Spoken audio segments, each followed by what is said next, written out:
Hello and welcome to Retro Cars Reborn. I'm Lee and this is the first ever vlog I've ever decided to do. So let me know what you think. If you want me to do another one, if you don't want me to do another one, if you absolutely hated it, let me know. And with that, I'll show you exactly what's going off right now. So I thought I'd make a different video. As the video I started to make, I had to stop pretty much immediately. So what I did start to do is film me, getting all the crap off the back of this valance now that it's been welded together, getting it ready to be put onto the Capri and sort all the panel gaps out and everything else. But what happened was I decided to take a little trip to the back of the garage to get some parts where all my shelving units were, to find out they'd gone mouldy. Now literally they're MDF, so the mould was just growing off them like crazy, which brings me now to all of my stuff all over the floor, everywhere, because I had to dismantle these shelving units. Now I'm not too sure where this mould came from in the first place, whether it was just the damp that accumulates in here out of the air, which is why you get this like darker patching on the concrete, because it soaks up all the water. Because if it was so bad in here, everything would be drenched. Anything metal you touch would be drenched, and it isn't. So the only thing I could come up with is where the pent is, right in the top. As you can see, look, there's a little gap. Now, when we've had a bit of hail, the wind has blown it through there and it's hit me in the face. Literally, when I was working on the MX-5, when it was over here, we had a bit of hail and it just smashed me in the face. And I was like, what is going off? So I'm thinking, when we had that rain, or when it's been raining in the past, the wind has blown it in there and onto the top of the shelving unit, and which is why this one only had a little bit of damp on. But this one was absolutely covered, which brings me back to why I've got this horrible, disgusting yellow boards everywhere. Because this is MDF again, so if it's soaking up the water, as you can see, look there it is, look. It just grew mould over everything. So the first thing I did was, what paint have I got lying about that I'm not going to use in a million years? And it's this, from the 80s or the 70s even. This is the awfulest yellow gold paint, gold amber, that I've seen in a while. So I thought, you know what, I'm never going to use that. Let's whack it on these boards. It just doesn't dry. I put it on there yesterday, hoping to come into it today to be like, oh, just put a second coat on, put all my shelving back together, get back to making some Capri videos again. But no, it's just not dry. It just doesn't dry. Even with the little heater on, it's just not drying. So this is where I am at the minute, just stuck painting shelves with this absolutely horrible yellow mess. And I'm hoping this will stop them absorbing water wherever it may be coming from. Look at it. Ugh. It's just minging. And I managed to get it all over the Capri's new wing rail, all over the front of the valance. I'm not too concerned. I mean, it's going to get painted anyway, and any paint's better than no paint. just minging, this is. It's just, yeah, it's horrible, disgustingest colour I've ever seen. But it was never going to get used, and now it has a purpose.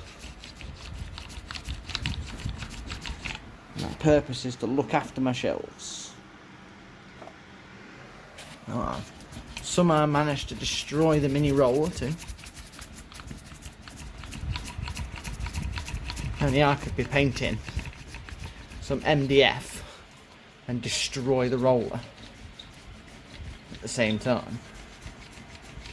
But yeah, I just thought we'd have a little bit of a what happens in between each video I normally release, and this is it. I end up faffing about with stuff that's completely unrelated, but without this shelving unit up.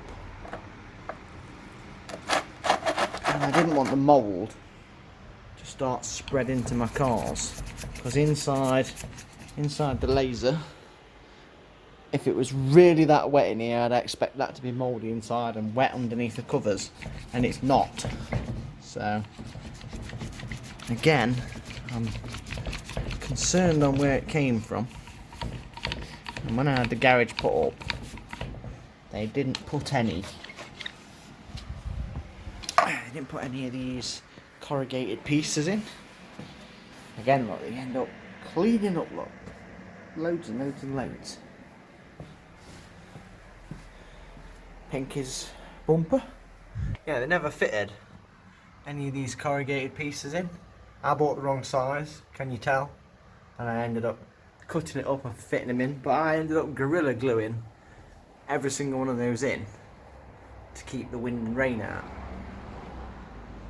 And I fitted them in the other side, but they just ended up being blown out. So what am I going to end up doing? I'm going to end up getting a load more, which they're waiting in this bucket all day, waiting to go up. Going to end up putting them in there, gluing them in. But the next thing I think I'm going to have to do is I'm going to have to somehow get some expanding foam or something in there to keep the wind and rain from being blown in. I also, can you tell from here, look, see that dark line? That's not a shadow. That's the dirt and filth that comes off grinding all these cars and all the bits of paint, metal, God knows what else comes off, all the underseal, all the stuff that Ford put on from the factory. And I don't want to breathe that in particular. So I've managed to get myself this ginormous fan, some pipes. I'm going to use it as an extractor fan. Hopefully going to mount it in the middle here, so it sucks all the dirt and all the debris up, and probably about there. Run a pipe all the way across the roof and out one of those holes, and into a barrel outside, so that it can collect in there without harming the environment and God knows what else. But yeah, this is what happens in between. I end up being roped into doing this crap by myself, because if I don't sort it now, I never will sort it. That's kind of one of those things. Yeah, all the parts and everything's waiting for this. I've got to put the bonnet on now to line the front up with. I want to spray it with primer first, the Poverty Spec Grey primer, before I do anything else. Get the bonnet on, this wing back on again. I need to finish the other wing rail the other side so I can put the wing on that. Get the doors out of storage so we can chuck the doors back on. Get all the gaps set, and we'll use the laser. Use the laser to get all the gaps set, because it's never had any panels on the front. It's never had doors, it's never had wings, it's never had a bonnet, it's never had a front balance on it. It's all literally as it was. And I've I've heard people say on the Capri forum, Laser forum, that a pound coin is the perfect gap for a Capri all the way around. And I imagine that is an old pound coin. Yes, being into the retro stuff, I have some old pound coins lying about that we can test. That'd be funny. Test comparison for an old pound coin to a new pound coin for using as gap measurements. About that. So I'm going to get back to painting this disgusting yellow on the shelves. And, you know, tell me in the comments if you ever want to see a video like this ever again. Do you want to know what happens in between? Maybe you do, maybe you don't. Maybe this was a stupid bit of insight. Maybe it wasn't.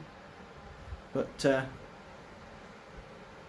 I've been Lee. This has been Retro Cars Reborn, the first ever vlog I decided to do. Let me know what you think. Leave a comment. You're probably going to say you never want to see this again, I imagine. Leave a like, subscribe, and hopefully I'll get the next video out for everybody to view. Just need to finish this disgusting mess.